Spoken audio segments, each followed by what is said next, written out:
सबसे पहले बात करेंगे लाखों आज़मीन हज रात मिना में क़याम के बाद अगले मरहले में मैदान अरफात पहुंचना शुरू हो गए हैं। हज का रुकन आज़म वक़ूफ़ अरफा आज अदा किया जाएगा। इसकी तफसील जानते हैं। सऊदी अरब में मौजूद नुमाइंदा जियो न्यूज़ शाहिद नईम हमें ज्वाइन कर चुके हैं। शाहिद नईम, कहिएगा क्या रूह परवर मनाजिर देखने को मिल रहे हैं और ये भी बताइएगा कि खुतबा हज कौन देंगे? ये मुबशर हज से बहुत शुक्रिया।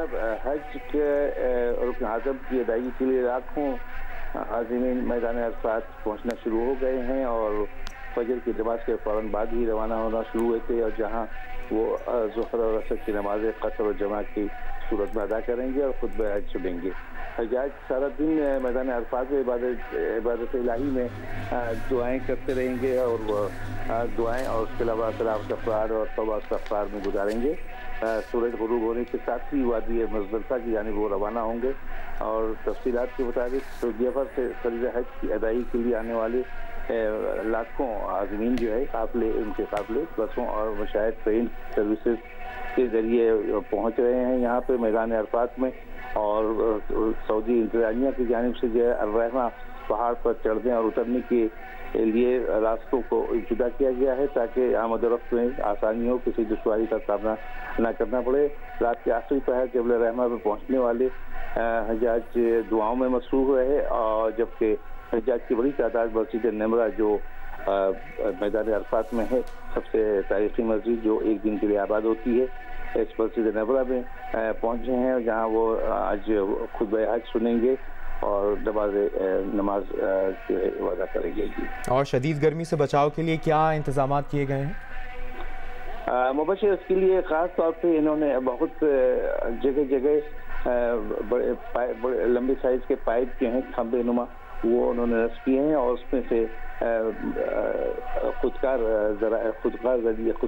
मशीनरी के जरिए जो है पंप किया जा रहा है पानी के, ठंडे पानी का फुहार जो है उसके जरिए सड़कों पे जो रवां है काफिले उनको बड़ी आसानी हो रही है पहुंचने में और गर्मी की शिद्दत को कम करने में। जी बहुत शुक्रिया आपका शाहिद नईम, आपसे मुसलसल अपडेट्स लेते रहेंगे। और अभी आपको बताएं आईसीसी T20 वर्ल्ड कप में पाकिस्तान टीम की नाकिस कारकर्दगी, कौमी क्रिकेटर्स के सेंट्रल कॉन्ट्रैक्ट का सर-ए-नौ जायजा लेने का फैसला किया गया है। ज़राए के मुताबिक पहले मरहले में अच्छी परफॉर्मेंस ना रखने वाले कौमी क्रिकेटर्स के सेंट्रल कॉन्ट्रैक्ट में तनज़ुली होगी। कई क्रिकेटर्स को सेंट्रल कॉन्ट्रैक्ट से हाथ धोना पड़ेंगे। कौमी क्रिकेटर्स को गुज़श्ता बरस 1 जुलाई से 3 बरस का कॉन्ट्रैक्ट दिया गया था। चेयरमैन PCB मोहसिन नकवी और आला ओहदेदार रात गए दफातर में मौजूद रहे और इस बारे में मुशावरत की गई। नुमाइंदा जियो न्यूज़ सुहेल इमरान की रिपोर्ट के मुताबिक इस दौरान कौमी team Asia cup, ICC world cup और T20 वर्ल्ड कप में नाकाम रही। पाकिस्तान टीम दौरा ऑस्ट्रेलिया और न्यूजीलैंड में भी नाकाम रही। कौमी क्रिकेटर्स ने ज़का अशरफ के दौर में दबाव डालकर अपने मुआवज़ों में इजाफा करवाया था। मुआवज़ों में इजाफा कराने के बाद कौमी टीम पिछले दौर में Asia cup, ICC world cup में नाकाम रही।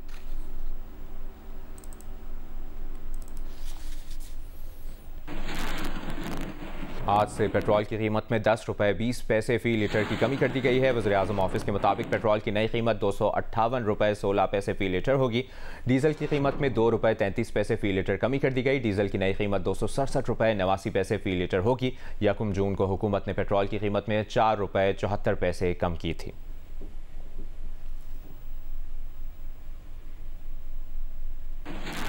पेट्रोलियम मसनूआत की कीमतों में कमी को शहरियों ने खुशाइंद करार दे दिया। खाने पीने समेत दीगर ज़रूरी चीज़ों के दाम भी नीचे लाने के लिए इक़दाम का मुतालबा किया। कमी हुई है यार, ये तो बहुत अच्छी बात है भाई, हमें तो बहुत खुशी हुई है क्योंकि सिर्फ 10 रुपये नहीं, यानी कि समझ लें आहिस्ता आहिस्ता प्रोडक्ट में भी कमी बेशी आनी चाहिए। गरीब आदमी के लिए तो बोलेगा कमी और भी हो, ये भी हो गया, ये भी अच्छी बात है। 10 रुपये कम हुए कि कम से कम थोड़ा और भी कम हो जाना चाहिए थे पैसे, तो अच्छी बात थी। 100 रुपये कम हो फिर मजा है ना। 10 रुपये कम करते हैं, दूसरी दफा जो है ना 50 रुपये बढ़ा देंगे। ये हम नहीं चाहते कि हजारों बचे, 10 रुपये तो बचे हैं। हुकूमत 10 रुपये तो छोड़े हमारे लिए, बाकी देख लेंगे बाद में। कहीं पे 10 रुपये गिरा के जो है बाकी चीज़ों के ऊपर जो टैक्सेस की मद में या दूसरी मदों के ऊपर बढ़ा दिए जाते हैं रेट्स, उसका गवर्नमेंट क्या करेगी? 10 रुपये का थोड़ा और सस्ता हो जाए तो अच्छा है यार। नेपरा ने बिजली के औसत बुनियादी टैरिफ में 5 रुपये 72 पैसे फ़ी यूनिट इजाफे की मंजूरी दे दी। इतलाक 1 जुलाई से होगा। इजाफे से बिजली का फ़ी यूनिट औसत टैरिफ 35 रुपये 50 पैसे हो जाएगा। नेपरा ने इजाफे का फैसला वफाकी हुकूमत को भिजवा दिया। नेपरा की तरफ से आइंदा माली साल के लिए बिजली की खरीदारी की कीमत का तखमीना 3,277 अरब 50 करोड़ रुपए लगाया गया है। इसमें 2,116 अरब रुपए से जायद की कैपेसिटी पेमेंट्स शामिल हैं। लॉर्डर हिल में बारिश पाकिस्तानियों की उम्मीदें बहा कर ले गई। T20 वर्ल्ड कप में अमेरिका और आयरलैंड का मैच मंसूख कर दिया गया। पाकिस्तान वर्ल्ड कप से बाहर हो गया। ग्रुप ए से भारत के साथ अमेरिका ने सुपर 8 मरहले के लिए क्वालिफाई कर लिया। उम्मीद की किरण भी बारिश के पानी से बुझ गई। पाकिस्तान क्रिकेट टीम का T20 वर्ल्ड कप में सफर खत्म हो गया। अमेरिका और आयरलैंड का मैच बारिश की नजर क्या हुआ, तमाम पाकिस्तानियों का चेहरा उतर गया। मेगा इवेंट में पाकिस्तान टीम की कहानी 3 मैचेस के बाद तमाम हुई। लॉर्डर हिल में बारिश का पानी पाकिस्तान टीम की उम्मीदें बहा कर ले गया। अमेरिका की टीम ग्रुप ए से भारत के साथ सुपर 8 मरहले में पहुंच गई। अब पाकिस्तान का आयरलैंड से होने वाला इतवार का मैच रस्मी कार्रवाई बनकर रह गया। T20 वर्ल्ड कप के पहले ही मैच में टीम पाकिस्तान ने ऐसा खेल खेला कि हर तरफ इस पर तंज के तीर बरसते रहे। पहले मैच में अमेरिका ने हराया डेलस में, जहाँ दुनिया का बेहतरीन बॉलिंग अटैक की दावेदार टीम 159 रन का दिफा करने में नाकाम रही। शाहीन हो, शादाब या हारिस, हरीफ बैटर्स ने खूब मार लगाई। मैच का सुपर ओवर बहुत तजर्बेकार बॉलर मोहम्मद आमिर से कराया गया, जो गेंद को कंट्रोल ही ना कर पाए। 1-2 नहीं 3 वाइड गेंदें की, 18 रन दिए। फिर इफ्तिखार शादाब इस हदफ को ना पा सके। फखर दूसरे एंड पर तमाशा देखते रह गए। ओवर मुकम्मल हुआ और अमरीकियों का जश्न शुरू हो गया। दूसरे मैच में रवायती हरीफ भारत के खिलाफ पाकिस्तान के बॉलर चले तो बल्लेबाज एक्सपोज हो गए। क्या बाबर, क्या फखर, उस्मान, इमाद, शादाब, किसी की ना चली। 120 रन का हदफ भी पार ना लगा सके। हम निहायत ऑलराउंडर्स भी नाम के ही साबित हुए। टीम 113 रन बना सकी और उस मुकाम पर पहुंची जहां आगे कुआं पीछे खाई। कनाडा से जीत तो गए, लेकिन ये जीत अब किसी काम ना आ सकी। कहने वाले कहेंगे कि मौसम आड़े आ गया, लेकिन हकीकत में तो प्लेयर्स की लापरवाही और गफलत ने टीम पाकिस्तान को खाई में धकेल दिया। साबिक क्रिकेटर सिकंदर बख्त ने मुतालबा किया है कि अनफिट और उम्र रसीदा खिलाड़ियों को पाकिस्तान क्रिकेट टीम से फारिग किया जाए। जियो न्यूज़ के प्रोग्राम आज शाहजेब खानजादा के साथ में बातचीत करते हुए उन्होंने कहा कि सबसे पहले तमाम फॉर्मेट्स में कप्तान को बदलना पड़ेगा।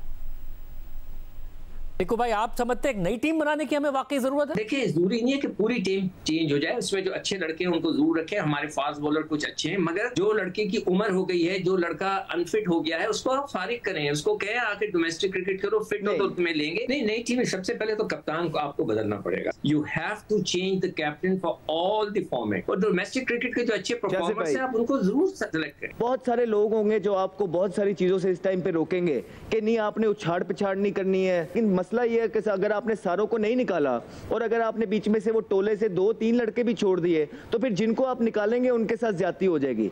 अब वो टाइम आ गया कि वो सारे का सारा टोला जाएगा। अहमद, आप क्या कह रहे हैं? आप कह रहे हैं कि एक नई टीम बनाई जाए और एक नई टीम बनाई जाए, नए लड़कों को लेके आए। ग्रुपिंग आपकी टीम में हो रही है, सियासत आपकी टीम में हो रही है, कैप्टनसी आपके कप्तान को नहीं आती, हाईजैक आपकी टीम हुई हुई है। तो आप इन हालातों में अगर 7 से 8 लड़के नहीं निकालते हैं तो फिर ये एक्सपेक्ट नहीं कीजिए कि आपकी क्रिकेट चेंज होगी। आप यंगस्टर्स को खिला के हार जाए, हम हमेशा आपके साथ रहेंगे। आप सच्चे लोगों को खिला के हार जाए, हम हमेशा आपके साथ रहेंगे। आगे बढ़ते हैं, आपको बताएं मुशीर इत्तलात खैबर पख्तूनख्वा बैरिस्टर मोहम्मद अली सैफ ने कहा है कि अस्करी हुक्काम वज़ीर आला KPK से राबतों में हैं और उन्हें ब्रीफ करते रहते हैं। इस्टेब्लिशमेंट से बैकडोर राबतों की ना ज़रूरत है, ना ही हम कर रहे हैं। अस्करी ज़िम्मेदार हैं इस सूबे की सिक्योरिटी के, और वो ज़रूर वज़ीर आला साहब के साथ राब्ते में भी होते हैं, उनके साथ उनको ब्रीफ भी करते हैं। और मुख्तलिफ इशूज़ पर जो फ़ैसले सियासी हुकूमत ने और हमारी खैबर पख्तूनख्वा की हुकूमत ने करने होते हैं, वो ज़ाहिर है वज़ीर आला नहीं करने होते हैं, तो उनके साथ उस तरह का इंटरेक्शन तो जारी रहता है और ये जारी रहना भी चाहिए। बाकी बैकडोर राब्तों की ना ज़रूरत है, ना हम कर रहे हैं और ना ही उससे हमें कोई मकासद हासिल करने। हम अगर अपना मकसद हासिल करते हैं तो हम बराह रास्त राब्तों में रहेंगे और बराह रास्त राब्ते रखते हैं और इंशाल्लाह आवाम की खिदमत करते रहेंगे। तिब्बी आलात को हासिल टैक्स छूट खत्म करने की तजवीज़ पर Pakistan society of interventional cardiology ने वज़ीर आज़म को खत लिख दिया है। डॉक्टर सोसाइटी के साबिक सदर डॉक्टर नदीम रिजवी ने इस बारे में जियो न्यूज़ के प्रोग्राम आज शाहजेब खानजादा के साथ में गुफ्तगू की और कहा कि ये एक बेतुका फैसला है। हुकूमत इस तरह जिंदगियां बचाने पर टैक्स लगा रही है। आवाम से टैक्स लेकर वही पैसे सेहत के बजट में वापस करना एक गैर माकूल फैसला लग रहा है। ये एक इर्रेशनल डिसीजन है। अप टू 80% जो हार्ट अटैक्स की एंजियोप्लास्टीज होती हैं at least in Sindh it is in public sector, तो जिसके अंदर एटलीस्ट 1 से 2 स्टेंट लगते हैं। What you are actually doing is taxing और टैक्स ऑन सेविंग लाइव्स। से आप टैक्स ले रहे हैं और फिर वही आप दे रहे हैं थ्रू द हेल्थ बजट, तो ये थोड़ा सा इर्रेशनल लग रहा है। मलेशिया में एक टोटल एग्जेम्पशन है और यूके में आप ये देखिए कि वहाँ भी वैट इनके ऊपर एग्जेम्प्टेड है। जो हमारे यहाँ रोमैटिक फीवर की वजह से वेल्व सुकड़ जाते हैं तो उनका एक एक बलून जो है वो जो वेल्व खोलने के लिए वो 1.5, 2, अब तो 3 लाख का हो गया है। अब आप उस पर 20% लगा दें तो आप ये सोचिए कि व्हाट विल हैपन। तो ये तो मिडिल क्लास और अपर क्लासेस को भी फर्क पड़ेगा, बिकॉज वो फिर चले जाएंगे पब्लिक सेक्टर की तरफ, तो पब्लिक सेक्टर तो ये बर्दाश्त ही नहीं कर सकता। अब आप उन पे 20% अगर लगाएंगे तो वो सारा का सारा तो ट्रांसमिट हॉस्पिटल्स पे होगा। और ये एक ऐसी चीज है जो पूरी दुनिया में डेवलप्ड कंट्रीज से लेके अंडर डेवलप्ड कंट्रीज हर जगह जो लाइफ सेविंग डिवाइसेस हैं वो आप कभी भी उस पे ये टैक्स नहीं लगाते। कराची के इलाके गुलबर्ग चौरंगी पर बकरों के मसनूई दांत लगाकर बेचने वाले व्यापारी जेर हिरासत। जानवरों के दांत पूरे करने के लिए प्लास्टिक के दांत बनाए गए थे। पुलिस ने जाली दांत लगाकर बकरे बेचने वाले मियां बीवी को हिरासत में ले लिया। 7 बकरे भी इस्लामाबाद थाने पहुंचा दिए। व्यापारियों का दावा है कि वो हैदराबाद से जानवर बेचने कराची आए थे। दांत मसनूई होने का इल्म नहीं था।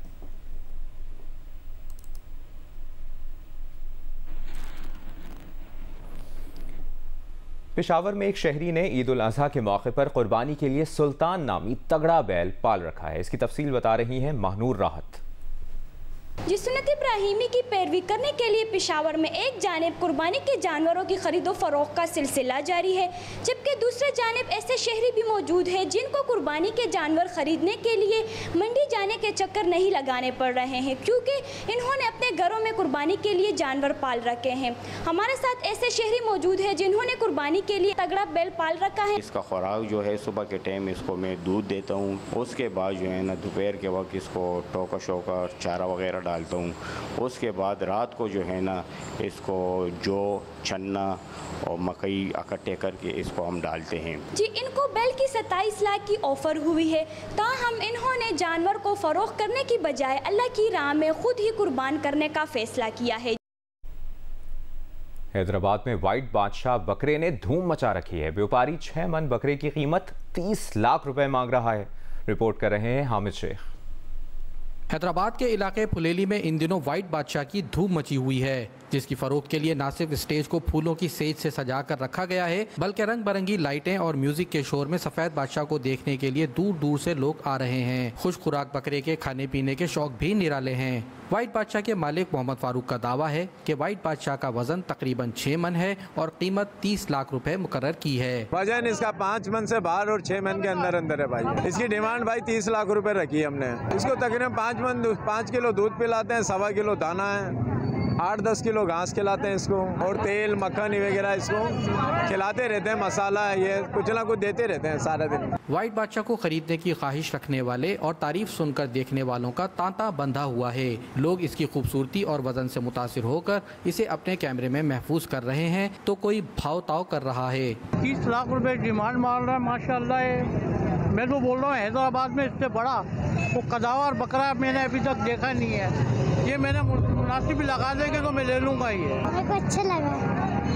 मैंने अब्बू को बोला था मेरे को दोबारा उनकी कुर्बानी करेगी। यहाँ से गुजर रहा था, मैंने ये देखा कि रश लगाओ, यहाँ पर देखा बकरा बहुत खूबसूरत है, वो बहुत अच्छा है। अपना हैदराबाद में मैंने पहला बकरा देखा है इस साल का कि सब में वजनी वजन। कुर्बानी के जानवर एक से बढ़कर एक, लेकिन आवाम में क़ुव्वत ख़रीद ना होने के बराबर है। इसके बावजूद लोग अपनी बिसात के मुताबिक कुर्बानी के जानवर खरीदने की कोशिश कर रहे हैं। कैमरामैन काजी शकील के साथ हामिद शेख, जियो न्यूज़, हैदराबाद। ईद कुर्बा पर कसाईयों समेत खुद कुर्बानी करने वाले शहरियों की बड़ी तादाद छुरियों और दीगर औजार तेज करवाने के लिए दुकानों का रुख कर रहे हैं। इस पर देखिए इमरान चौधरी की रिपोर्ट। छुरी तेज करने वाले ये कारीगर मोहम्मद अली हैं, जो गुज़िश्ता 35 साल से इस पेशे से वाबस्ता हैं और हर साल की तरह इस साल भी ईद के सीजन में इनके पास खूब रश लगा हुआ है। हर शख्स इस दौड़ में है कि ईद से पहले ईद की तैयारी हर तरह से मुकम्मल हो जाए, कोई कमी रह न जाए। हमारे काम में कोई शिकायत नहीं होती। जब ईद का दिन आता है हमारे पास काम बढ़ जाता है, तेजी होती है और काम एक नंबर का, शिकायत का कोई मौका नहीं देते। एक मोहम्मद अली ही नहीं, मुल्तान शहर में इस जैसे दर्जनों कारीगर हैं और सबकी दुकानों पर रश लगा हुआ है। कोई पुरानी छुरियां तेज करवा रहा है तो कोई नई खरीद रहा है। दुकानदारों के मुताबिक रेती और ब्लेड वाली छुरी की मांग ज्यादा है, जबकि छुरी और टोका तेज करवाने की मजदूरी 1 से 200 रुपए के दरमियान रखी गई है। चावा गन्ना करवाने के लिए हमने अपना, तो इसलिए पहले का रश कम होता था, तो अब रश बहुत ज्यादा है, इसलिए हम 4-5 दिन पहले आ गए हैं भी देने के लिए। छुरी हम तेज करवाने के लिए आए हैं यहाँ पर, लेकिन महंगाई की वजह से ना इस दफ़ा आवाम बहुत ज़्यादा जानवर नहीं खरीद सकी।